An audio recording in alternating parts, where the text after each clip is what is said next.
Muito bem, de volta com o Balcão do Boi e agora nós vamos à ovinocultura com eficiência. É o assunto que eu vou tratar com Daniel Barros, ele que é médico veterinário e que desenvolve um trabalho maravilhoso lá no sul do país, mas também direcionado a todo o país.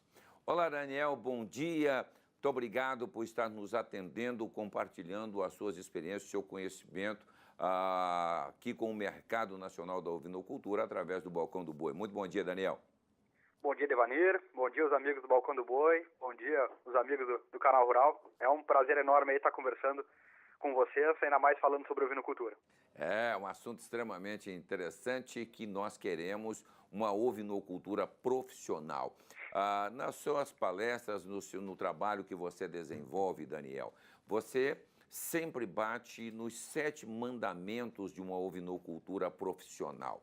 E é justamente sobre esses mandamentos que eu quero discorrer esse bate-papo contigo e chamar a atenção dos ovinocultores do país. Primeiramente, você solicita que o ovinocultor busque primeiro o mercado consumidor e depois ele comece a etapa de produção.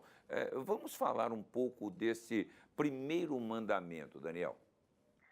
Perfeito, Devanir. Eu acho que esse até é o primeiro, porque ele é até determinante para o sucesso da atividade, né? Se nós falarmos de uma situação de Brasil como um todo, no Rio Grande do Sul, que já é um estado que tem uma ovinocultura um pouco mais organizada, já temos os compradores de cordeiros não são tantos dentro do estado do Rio Grande do Sul. Então, e algumas vezes estão distante alguns quilômetros das propriedades. A gente teve, como produtor ou como técnico, incentivar que primeiro se busque o que esse meu comprador necessita, qual é a quantidade mínima que ele carrega, qual é o peso de carcaça que ele está buscando. Por exemplo, hoje o mercado gaúcho está bastante aquecido para peso de carcaça entre 12 até 18, 20 quilos de peso de carcaça. Isso daria em torno de 30 até 45 quilos de peso vivo. Um estado de engorduramento numa escala de 1 a 5, entre 3,5 e 4. Alguns mercados aceitam até cordeiros com gordura 3. Então, o produtor tem que primeiro verificar se na sua região existe abatedouros, qual é o perfil de carcaça que ele procura, se ele compra animais, ovelhas velhas ou apenas compra cordeiros. Isso é bastante determinante para o sucesso do negócio, porque de nada adianta eu daqui a pouco estar lá no estado do Tocantins, um exemplo, e eu não ter nenhum abatedouro dentro do estado e começar a produzir cordeiros numa escala de repente grande, com 400, 500, 600 mil cordeiros. Quando eu for buscar mercado para esse produto, eu descubro que não tem abatedouros dentro do estado e que o primeiro abatedouro fica a 2.000 quilômetros de distância. Isso pode inviabilizar a minha atividade, né? Então, acho que a gente tem que começar a construir o negócio da porteira para fora e depois entrar da porteira para dentro. Então, primeiro buscar esse mercado, conhecer o comprador, conhecer a demanda, que tipo de produto ele imagina que eu vou estar produzindo, qual é o peso de carcaça que ele busca. Isso é, hoje, acho que determinante para o resultado. Essa é a nossa visão quando nós idealizamos, juntamente com outro colega seu, que é o André, colocarmos aqui no Balcão do Boi um dia específico para falarmos sobre ovinocultura. É justamente essa análise que nós esperamos, que vocês como técnicos possam começar a despertar em pessoas que tenham um mínimo de interesse em criar, em produzir essa carne, mas produzir realmente de uma forma consistente, uma forma extremamente profissional. Seguindo o nosso bate-papo aqui, Daniel, é importante nós pensarmos também na capacidade de suporte da propriedade, né? A sua carga, a sua lotação na sua produção. Este também faz parte dos mandamentos para uma ovinocultura profissional, Daniel. Perfeito. Existem grandes equívocos também na hora de dimensionar o tamanho da atividade ovina. Vamos dar um exemplo. Eu tenho uma propriedade de 100 hectares. Imagino que eu tenho que avaliar se nesses 100 hectares, todos os 100 hectares são possíveis de trabalhar com ovinocultura. De repente eu tenho áreas alagadiças, eu tenho áreas de vegetação nativa, de mata, eu tenho áreas que eu não posso trabalhar com ovinocultura porque tem lavouras de soja na sequência, lavouras de trigo na sequência, e que pode dar algum problema de alguns animais passando a cerca. Então eu tenho que ter algum cuidado de saber se realmente os ovinos vão ocupar a área total da propriedade. A partir daí eu tenho que dimensionar, bom, eu tenho 10 hectares, eu tenho 50 hectares, eu tenho 1.000 hectares para ovinocultura. Os ovinos têm um hábito de pastoreio um pouco diferente dos bovinos.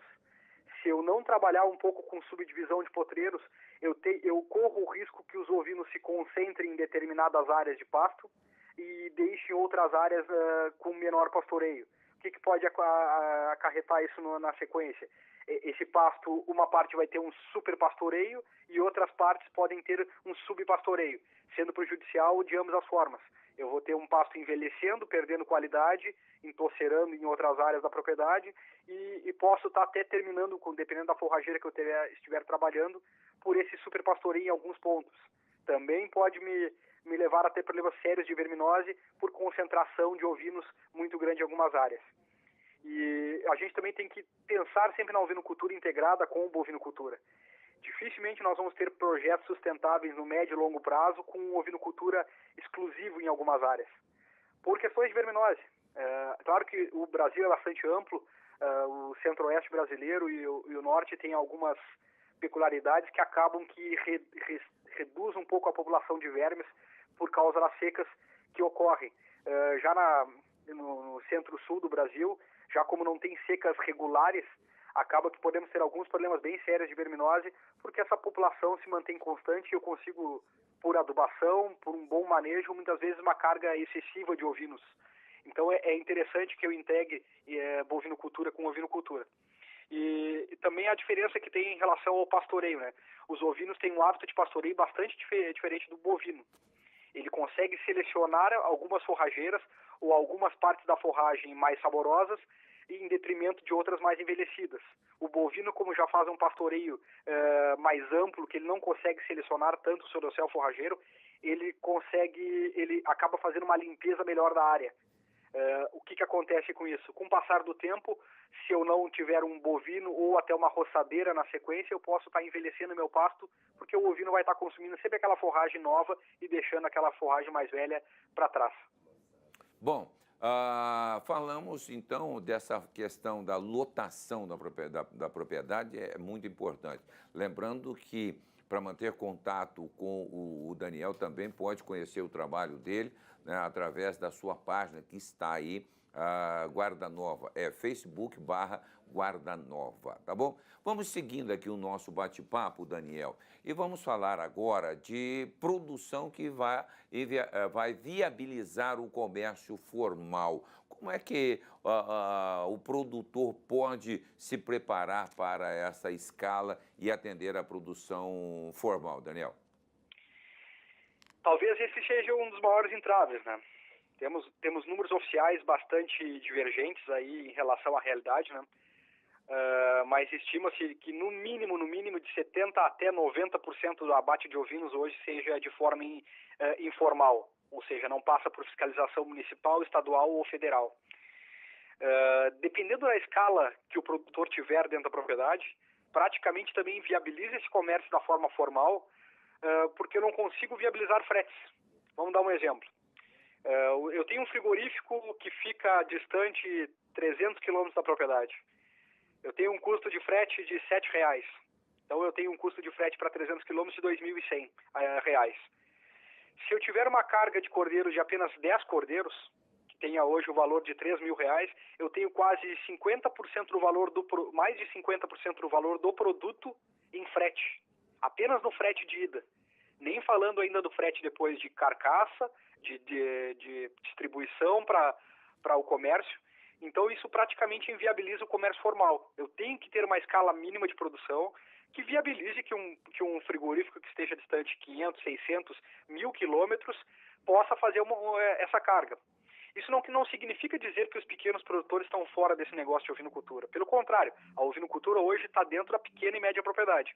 Só que se esse pequeno e médio produtor não trabalhar de forma organizada, em conjunto, em núcleos de produtores, em associações de produtores, ele vai ter dificuldade de acessar mercado. E ele vai acabar recebendo um valor menor por ter essa pequena escala dentro do seu negócio.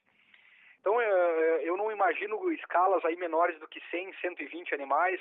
O ideal seria cargas de 200, 240 cordeiros, porque hoje é normal sair uma carga do sul do Rio Grande do Sul para São Paulo com 240 cordeiros, distante 1.500, 1.800, 2.200 quilômetros. Então, viabiliza quando eu tenho uma carga. A dificuldade está quando temos essa escala muito pequena, né? E aí acaba que acontece? Como não temos escala formal, o maior comprador desse tipo de produto é o abate legal. E quando a gente fortalece esse abate legal, acabamos fortalecendo também diretamente o abigeato. Não estruturamos nossa cadeia também de abate de frigorífico, que é uma dificuldade. O ovino não tem a mesma liquidez que existe no boi e não tem a mesma liquidez que existe na soja, no milho, etc. Apesar da demanda ser imensamente maior do que a oferta. Só que há alguns entraves, há algumas desorganizações na cadeia, que como é uma cadeia relativamente nova, apesar de os ovinos, por exemplo, no Rio Grande do Sul, estarem há mais de 100 anos sendo criados, a cadeia da carne da ovinocultura é uma cadeia relativamente nova, né? E existe muita coisa por ser feita. Então, é necessário que tenha essa escala mínima de produção, que o produtor entre em contato com o frigorífico que ele pretenda comercializar, entre em contato com o corretor que ele pretenda comercializar para saber, olha, eu preciso de 50, de 100, de 200 animais para ter essa escala de produção. E sempre lembrando, né, os cordeiros não ficam prontos no mesmo dia. Não é uma produção igual aves e suínos que eu tenho determinado que em 40, 60, 90 dias todos os animais vão estar com o mesmo peso de abate. Então eu sempre tenho que ter um excedente para poder organizar algumas cargas. Então isso é determinante, é chave antes de iniciar um projeto, determinar qual é a escala mínima de produção que viabiliza esse comércio formal. É isso que nós vamos tratar, Daniel. Na sequência do nosso trabalho, nós vamos estar a cada quinta-feira focando em um trabalho. E o que nós esperamos é justamente isso, que vá se profissionalizando e que o produtor comece a entender que se ele se unir aí num grupo, numa associação, como você bem colocou, ele vai fortalecer a cadeia e ele precisa ter profissionalismo. Vamos saber o que a indústria precisa, qual é o tipo de animal que a indústria precisa, para que você, então, possa agregar valor no seu trabalho. Agora, uma Perfeito. outra... Pois não, Daniel. Não, só nessa linha ainda, que ficou uma falta. É a questão também de conhecer como é que se comporta a curva de preços do ovino. A curva de preço do ovino ela é bastante diferente da curva de preço do boi gordo no Rio Grande do Sul e no Brasil como um todo. Existem algumas divergências. O produtor, em geral, imagina que a época de Natal é a época de melhor preço. A época de final de ano, de festas, é melhor preço. A gente acompanha esse mercado há alguns anos e nos últimos 10 anos, nunca a época de Natal, a época de final de Ano Novo, foi a melhor época de preço de cordeiro. Apesar da demanda crescer nesse momento, é onde nós temos a maior oferta, a maior concentração de oferta se dá nessa época de dezembro e janeiro. Então, os produtores têm que também se organizar algumas estratégias de produção para conseguir dividir essa produção ao longo do ano, principalmente ao longo dos meses de inverno, que é onde existe a nossa maior entre-safra de cordeiros.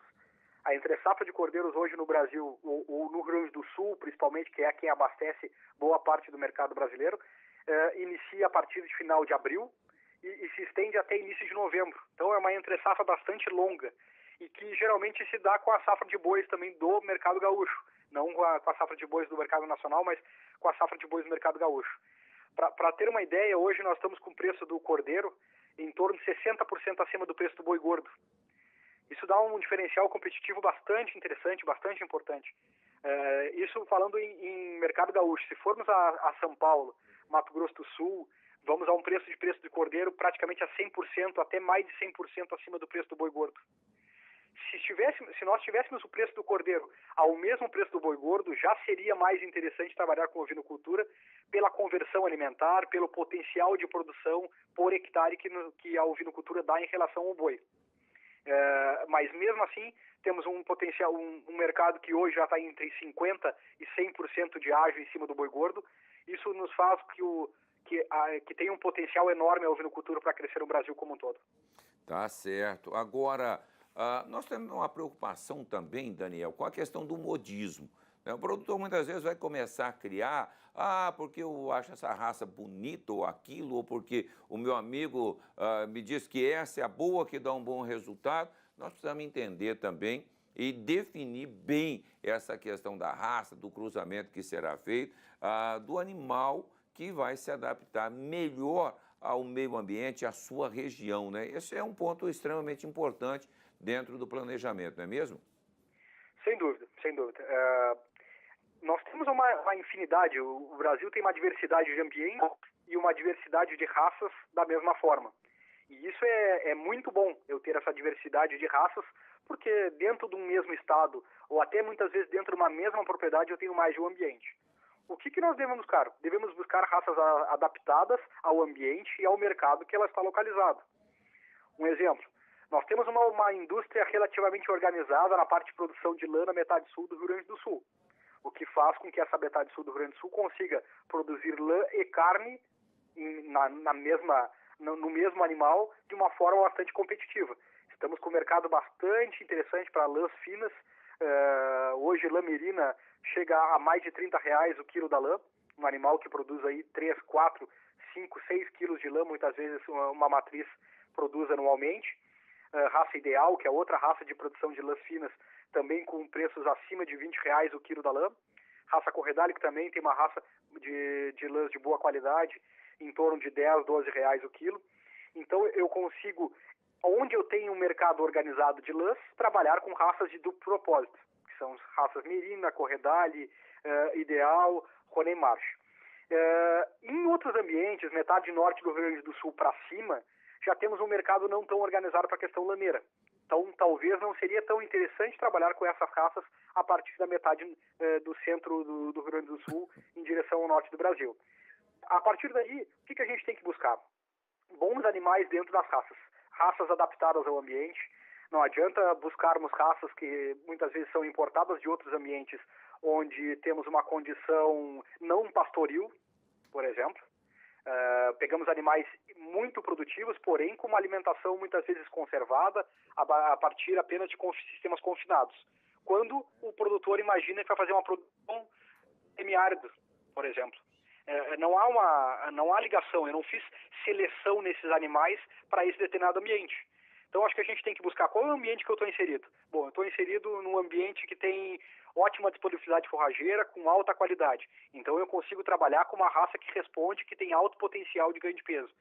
Não, eu trabalho num ambiente um pouco mais desafiador, que o animal vai demorar um pouco mais tempo para fazer a terminação. Então, eu tenho que conseguir um animal um pouco mais adaptado, menos exigente na questão forrageira e que vai me produzir um cordeiro tão bom quanto, apenas com um período um pouco mais distante. O mais importante é que o produtor busque essa raça adaptada ao seu ambiente e, principalmente, que ele busque bons animais. Busque animais que foram selecionados para produzir bem em cima do seu ambiente. Nós recém estamos nos organizando para alguma questão de avaliação de dados de animais em produção. Isso é um trabalho longo. A Daiane, que falou no último encontro, na última quinta-feira, deve ter abordado bastante essa questão de seleção. Acho que estamos ainda 20, 30, espero que estejamos só apenas 20, 30 anos na Nova Zelândia em relação a esse tipo de seleção, mas é um trabalho muito que técnicos e produtores com certeza vão ter que se dedicar nos próximos anos a selecionar animais produtivos dentro do nosso ambiente, que é bastante diverso, dentro de uma mesma propriedade muitas vezes tem uma grande diversidade. Então acho que é esse o ponto-chave, selecionar animais adaptados àquilo que a gente imagina. E não aquele animal que num outro ambiente produziu bem, porque isso não significa nada. Eu tenho que saber quem é que produz bem no meu ambiente. Tá certo. Estudos, números, dados, isso é que é extremamente importante. Bom, vamos a mais um item que faz parte desse planejamento, o Daniel, que é o quinto mandamento, né? Que seria a definição de estação de monta de acordo com a disponibilidade de forrageira da propriedade. Ponto extremamente importante, o quinto mandamento nesse set que você linkou aqui. Perfeito. O que a gente tem que buscar nessa questão? Como eu falei, o Brasil é muito grande e muito diverso e nós temos, sempre em qualquer propriedade, nós temos um período do ano a disponibilidade forrageira ou até a disponibilidade de grãos é melhor, mais barata. Então a gente tem que buscar que os animais, que o cordeiro nasça exatamente quando inicia esse período de maior disponibilidade forrageira. Vou citar um exemplo do Rio Grande do Sul. Tá? Nós temos duas formas aqui principais aqui dentro do Rio Grande do Sul, que é a produção em cima de campos nativos, que são campos que se recuperam normalmente após o inverno, após a época de geadas, a partir de setembro, outubro. Então, de nada adianta eu fazer o meu cordeiro nascer em junho, julho, se meu campo começa a se recuperar a partir de setembro. Então, a gente atrasa um pouco o nascimento dos animais para que eles começem a nascer realmente nessa época de maior disponibilidade. A outra situação que vem crescendo bastante aqui, Rio Grande do Sul, Santa Catarina e Paraná, é a integração de ovinocultura com lavoura de soja. E na sequência da lavoura de soja, muitas vezes nós temos uma pastagem de azevém, de aveia em cobertura, de trevos em cobertura, que começa a produzir normalmente a partir de maio. Então eu consigo antecipar o meu nascimento nesse período de maio, junho e julho e conseguir aproveitar o máximo potencial das pastagens. Esse sistema integrado, eu não tenho dúvida que do Paraná para baixo é o grande potencial da ovinocultura. Eu tenho uma janela de 4 a 5 meses entre uma lavoura de soja, entre o final de um ciclo de produção de soja e o início do preparo para uma nova safra. Dificilmente eu consigo fazer algo com bovinocultura de corte em 4 a 5 meses, apenas uma terminação pontual. Só que geralmente quando eu faço essa terminação integrado com... eu vendo o bovino na época de safra, na época que tem maior oferta, e acaba vendendo por um preço não interessante. Quando eu faço essa integração de agricultura com ovinocultura, eu produzo os cordeiros na época que o preço está mais alto. Se eu começar a vender cordeiros a partir de agosto, setembro, outubro e novembro, eu pego o melhor preço do ano e consigo ainda fazer uma lavoura de soja na sequência. A gente tem alguns números do Rio Grande do Sul que eu consigo... se eu tenho uma lavoura que produz 50, 60, 70 sacos de soja por hectare, nessa mesma área, com ovinocultura, intervalo de 3, 4, 5 meses, produzir o mesmo valor equivalente, 50, 60, 70 sacos de soja com ovinocultura. Um exemplo, uma boa pastagem que eu consiga hoje manejar 20, 25 matrizes em produção, desmamando 25 cordeiros e conseguindo vendendo esses cordeiros com 40 quilos de peso vivo, eu produzo hoje 1.000 quilos de cordeiro por hectare. 1.000 quilos de que é o preço corrente de 20, 7,50 no Rio Grande do Sul, eu consigo um faturamento aí de 7.200 reais por hectare. Então, é um valor bastante interessante, que eu tenho uma despesa pequena, apenas fertilização e preparo de pastagens, um investimento relativamente pequeno em parte sanitária, um bom protocolo sanitário de ovinos hoje não chega a R$10 por matriz. No cordeiro, muitas vezes, quando eu fui criado com agricultura, esse cordeiro não toma medicamento algum, apenas vacina para clostridiose, alguma vacina para alguma outra enfermidade, mas produto químico eu posso fazer que esse cordeiro não receba nenhum medicamento durante todo esse período, produzindo um cordeiro extremamente saudável, mínimo de fármacos possível, e integrando com a agricultura e duplicando a minha produtividade na mesma área. E ainda essa passagem de pecuária criada de soja, a pesquisa tem demonstrado que ela ajuda também na própria safra de soja, porque eu faço uma ciclagem, eu disponibilizo, eu deixo nitrogênio, eu faço isso ciclar de uma forma bastante barateando depois e aumentando a produtividade da soja. Com uma compactação praticamente inexistente se eu manejar bem de forma consciente. Tá certo. Já que o nosso tempo está voando, deixa eu já te perguntar logo sobre o 6º mandamento, Daniel. Defina para nós o sistema de terminação do cordeiro. Perfeito. Nós temos aí sistemas de terminação de cordeiro. Um sistema pasto, que eu consigo terminar da mãe, onde ofereço forragens de alta qualidade e talvez alguma suplementação, e aí entra o sistema de creep feeding, que é bastante econômico. Nós temos conseguido aí conversão de 2 kg de ração para 1 quilo de ganho nessa fase, onde os animais pastoreiam em pastagens de alta qualidade, a ovelha pastoreia em pastagens de alta qualidade, e eu suplemento apenas o cordeiro. O que a gente vai?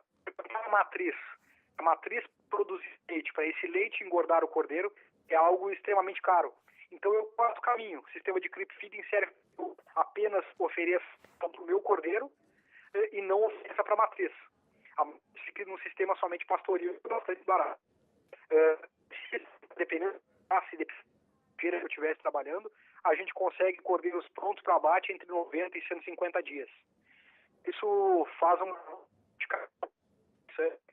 porque conseguimos produzir aí muitas vezes o próprio peso, ou até mais que o próprio peso da matriz, uma matriz que faz 2 cordeiros, e eu consiga chegar aos 90 dias, 120 dias, ou 150 dias com um cordeiro acabado ao pé, eu produzo 2 cordeiros de 40 quilos, sobre uma matriz que muitas vezes pesa 50, 60 quilos, eu produzo mais que o peso da matriz ao final de 120, 150 dias. É como se uma vaca parisse hoje e daqui a 120 dias o meu termine de 600, 700 quilos. O que sabemos que em bovinocultura é inviável, porém na ovinocultura é totalmente possível. Então o sistema de terminação ao pé é uma das formas de acabamento. Mamando os cordeiros aos 60, aos 90, aos 120 ou até aos 150 dias, recriando esses animais e engordando na época de preço mais favorável, que normalmente se dá no início do inverno. Tá? Isso é um sistema também que a gente pode ser feito tanto de forma pastoril, como no terceira forma de engorda de cordeiros, que é o sistema de confinamento, que é o sistema que vem mais crescendo no Brasil. O cordeiro é uma máquina de conversão, confinamento bem ajustados conseguem conversões em torno de 4, 5 quilos de ração para 1 quilo de ganho, e eu consigo ganhos de peso entre 250 e até 400 gramas de ganho médio diário. Então é altamente eficiente esse sistema de engorda do cordeiro em sistema de confinamento. Então engordar no pé da mãe, engordar na sequência ou em pastagem ou em confinamento, e o sistema de confinamento total, que é a forma que tem crescido mais no Brasil. Tá certo. Bom, para fecharmos o nosso bate-papo, é importante o 7º mandamento, que é analise a viabilidade econômica do negócio, Daniel. Sem dúvida, acho que a gente tem que avaliar, chegar no final, primeiro, iniciar o projeto. Pegar uma consultoria, buscar assessoramento, seja ele por entidade governamental, por Embrapa, por a Emater que existe no Rio Grande do Sul, ou as outras formas. O próprio Sebrae, em alguns casos, também faz esse trabalho, buscar assessoramento. Montar um projeto de viabilidade econômica. Essa coisa, pelo menos, fechar no papel. Se ela não fechar no papel, dificilmente na prática eu vou conseguir viabilizar esse negócio. E controlar a despesa, controlar a receita.